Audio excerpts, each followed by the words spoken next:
Guys, on Play to Earn Games, November 12th, we're going to be looking at the news review. Article was done by Andrei Sagingov on CoinMarketCap's blog, Alexandria. Table of contents, we have civic debuts, free digital IDs for NFTs to solve both problem, NFT smart money to Nancy to enable support for Solana. We have Todd Mafalin teams up with Steve Aoki to launch NFT marketplace on Solana. Then Japanese mobile publisher Mixi expands into blockchain-powered games and NFT-driven experiences. NFT Twitter is coming according to Gary V.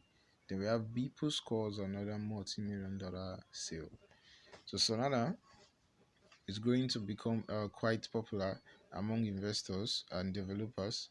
It's a popular crypto analytics to nascent will be enabling support for Solana-based protocols on its platform. So similarly, Todd McFarlane is set to launch an NFT marketplace on the network. To find out some of the interesting things, so here we have a civic debut of free digital IDs for NFTs to solve both problems. So in September, Time magazine sold out its collection of 4,676 NFTs in 1 minute. Some experts suggested that the process was marred by both activity. Similarly, on September 14, Solana's dramatic bull run was temporarily cut short after the network experienced a high-profile outage that lasted for 17 hours. The Solana, which touts itself as the world's fastest blockchain, was almost brought to its knees as it struggled to cope with a surge in demand of almost 400,000 transactions per second.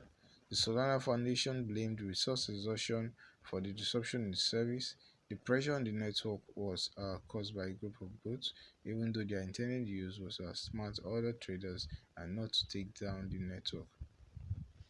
So the reality is that the bots have grown to become an integral part of financial markets, including decentralized markets. However, their use can often manipulate the market and cause significant problems for blockchain developers. So in the case of NFTs, bots can be programmed to bid on tokens as alleged in the case of Time magazine. So to deal with the growing problem, Civic, a decentralized identity protocol, will be launching a free version of its Civic Ignite Pass. Consequently, buyers of NFTs would need to prove their liveliness before they can participate in sales. So this is similar to reCAPTCHA by Google. Buyers will need to verify that they are not a robot commenting on the development. The CEO of Civic, Chris Hart, said. So we think it's important that genuine supporters of NFT projects control the marketplaces and not bots.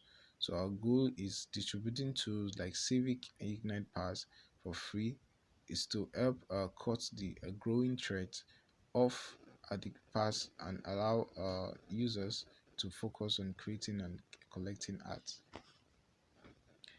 So guys, these are some of the updates. We also have NFT smart money to nascent to enable support Solana. So guys, these are the basic updates here live on CoinMarketCap on NFTs. So I'll be dropping a link in the description box so you can get access to these. You can read lots of them about these articles and about what's been happening in the NFT world for the past week. So guys, you want to subscribe to our YouTube channel, we'll be giving our giveaways to 1,000, our first 1,000 to 5,000 subscribers. We might increase the bonus package depending on the terms and conditions of that particular period. So you want to stay tuned to our YouTube channel. If you have any questions, any suggestions, feel free to let us know in the comment section, guys. Thanks for watching. See you in our future uploads and stay safe, guys. So on the final note, it says here that trusted in Christie's ad. Okay, good. On the final note, stay safe, guys, and peace out.